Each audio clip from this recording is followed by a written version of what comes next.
Good morning, good afternoon, good evening, folks. Michael Zuber, one rental at a time. It is Tuesday morning, and as I mentioned in the daily financial news, that means the lumberjack is back with us. How you doing, bud?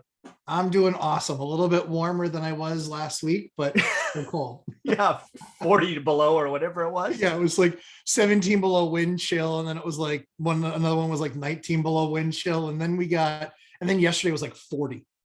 I'm like, what is going on? We have Yeah, schizophrenic weather. The rule is in New Hampshire. If you don't like the weather, give it 5 minutes, it'll change. there you go. There you go. Wow, I don't know about you, but 40 would still have my teeth chattering. So I'm not really a big I was fan in of I 40. was I was in shorts and a single layer flannel. Yeah, it was good. Yeah, we're wired different, as we've known for a long time. I I have would more run away from that. I have more insulation. You have more muscle. Yeah, crazy, crazy. Hey, one thing I wanted to make sure we did together, and you probably knew this was coming, is I want to tackle the cash flow versus appreciation question. Yeah. Mhm. I forget when I got it. I guess I got it over the weekend. I took a shot yesterday doing a couple live streams on it, but I want to step back and ask you, Mhm. right? What do where are you at on this cash flow versus appreciation spectrum? And I'll be quiet, and let you go. I have one spreadsheet, and that spreadsheet has no column for appreciation. I don't care about appreciation. Appreciation is the cherry on top. Sometimes it's a whipped cream.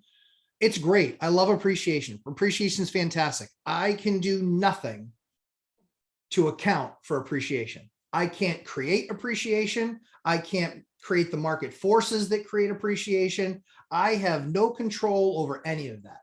So being a control freak and being good at what I do is really doing one thing. It's looking at the things I can control, mastering and managing those to get my optimal cash flow, because that's what it's all about for me.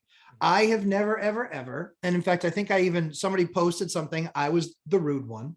Big surprise. Yeah. I was the rude one that said, I have never, ever, ever paid for a bill letting the company know that my house appreciated X much. I mean, you can't use your equity to pay your credit card bill? You can't spend your equity. You can't spend your equity no matter what you do. So at the end of the day, the equity is nice. And that certainly is what creates your wealth over time. Mm. But you know what also creates wealth over time? Massive freaking cash flow.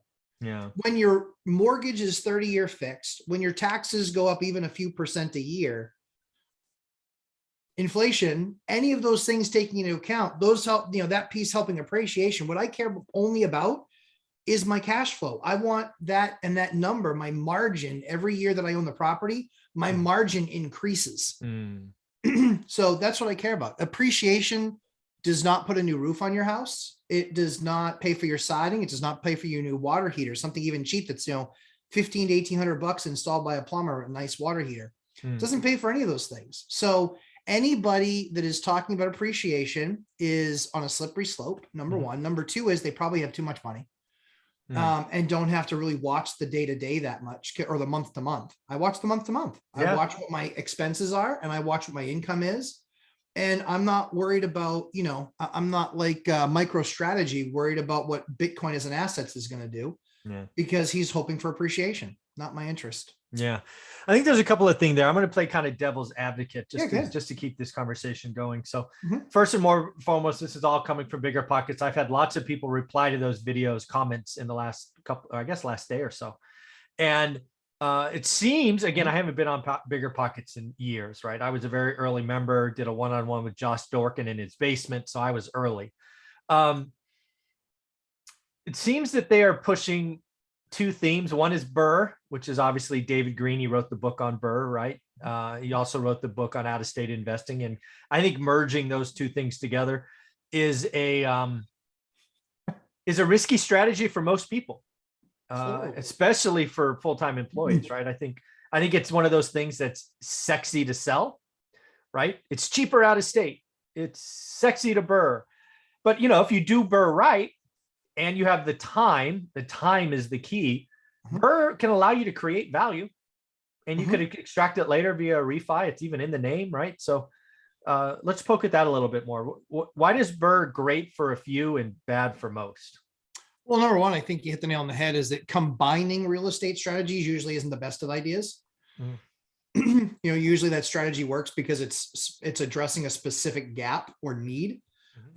So Yeah, for me, I've done plenty of BRRRR, obviously. And I haven't done any out of state investing, not interested at all, not in the slightest. I mean, either. Not even 2.5 hours. I mean, I see the network that you have to do what you do. Mhm. And that's not my path, just not my path, Yeah. you know, not the way that, not the direction I want to go.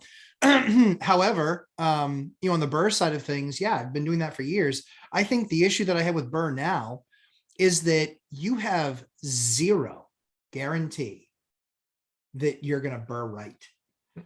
Inflation, cost of product, the crew that you're going to hire, if they're available now within a week, they're probably not very good, right? Yeah. And so even for guys that I spend hundreds of thousands of dollars a year with, I got told this morning 3 weeks.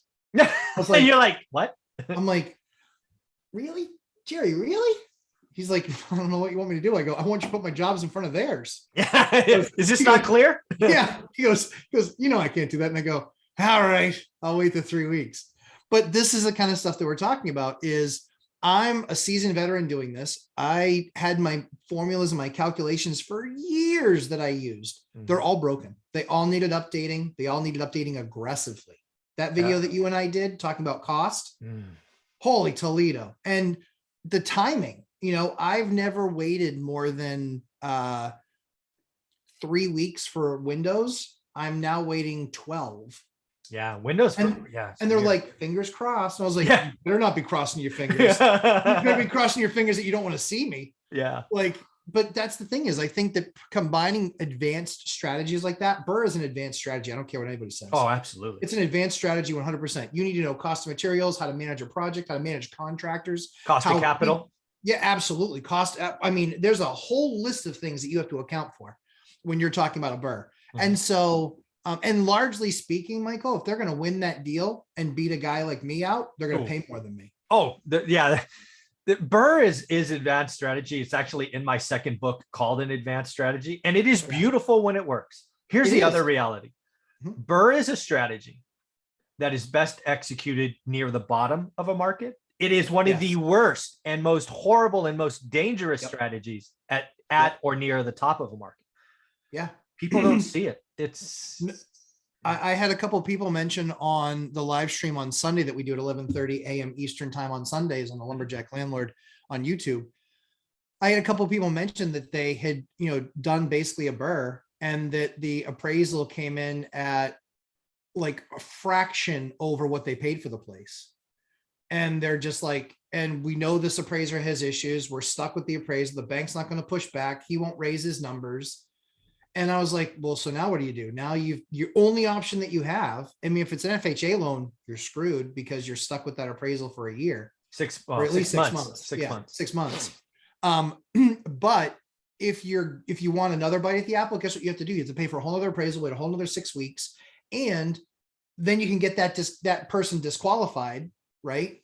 But that's if you get the bank that's willing to do that. You might even have to move banks, you know, to then get that done. And then you're looking at all these other things. Like you can still not close after a $600 or $800 appraisal. Well, yeah, let's also be very clear. There's a lot of individuals who don't understand or appreciate the difference between a purchase appraisal and a refi appraisal. They are vastly different, very conservative. Huge. And that's why this is an advanced strategy that's not for everyone. So what I've seen in the last 24 hours on these Bigger Pockets videos is, frankly, I think Bigger Pockets need guys like you and I who are full-time employees, one rental at a time, and, you know, been doing it since before the last crash. What I've seen on Bigger Pockets, again, these are comments on my channel. A lot of Bigger Pockets folks are getting, if arrogance not the right word, cocky is. They have their strategies in the books that they sell. A lot of them are making millions of dollars selling books. You know, they're a publishing house now. And second, they seem to have forgotten the little guy. Yeah. Right. So I think they need someone who's who's done it for more than 20 years, who remembers when appreciation was not guaranteed, folks. I invested in a market who fell 75%. That's right. Top to bottom. I know what it's like. I saw people who were betting on appreciation get wiped out. I had a close friend who was worth 10 million bucks go bankrupt. I've seen it. I saw the stress. I know it. Appreciation is not in my spreadsheet. I don't care. Yeah. it's I think Bigger Pockets really needs to look at their podcast and maybe get a guy like you or me on there to, give a different voice. They need both of us, because your strategy of single family homes works in a bunch of markets in the country. And my strategy of 2, 3s, and 4s works in a bunch of those other markets that don't have the singles. So that's I why agree. our strategies together, like anybody could go into any market and make one of those strategies work really well. The core concepts are still the same: return on capital and yield, Mhm. understanding what that asset's going to return to you. But I think the key is that they're forgetting about the simple blocking and tackling. Let's Mhm. be honest. How many people are watching Bigger Pockets to then go into to then go into real estate syndication? And when you tell the people, yeah, I'm going to go into real estate syndication, why would I give you my money? Like, I Yeah. would never. Like, Mm-mm. and who is going to then give you that money? The problem is there's a lot of dumb money in the streets right now. And Yeah. that's, I mean, you're seeing it with valuations all over the place. There's a lot of dumb money.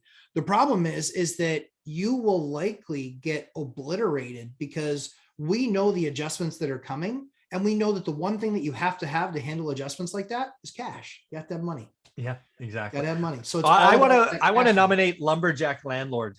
If Bigger Pockets is only open to adding one more podcaster, I think it needs to be the lumberjack. Bigger Pockets needs a little lumberjack in That's the my case. opinion. I'm bringing you with me. No, I think they need you. So again, cash flow appreciation is nice. Cash flow allows you to keep it. Again, let's just close on this. Again, people that talk about appreciation being the thing didn't experience the last crash.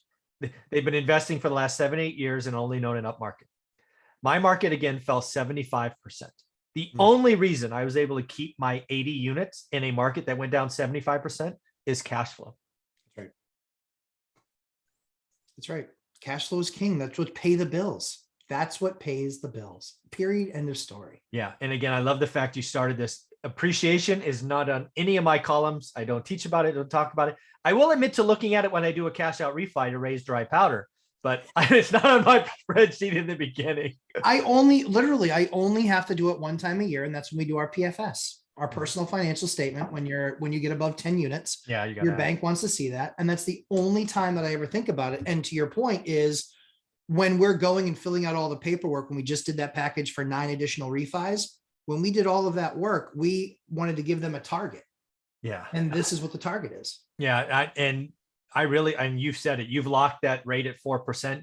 Rates have gone up 50 basis points in 2 weeks. I know.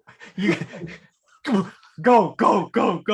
I'm like, this is awesome. And I literally said to them, I was like, hey, just in case the appraiser's slow, I'm putting in for a rate extension. Yeah, exactly. I'll pay now. Let's just lock that in. All right, man. How can people find you? Lumberjack Landlord on YouTube and Lumberjack Landlord 11:30 a.m. Eastern time live stream. And then Mr. and Mrs. Lumberjack will be back this Thursday night.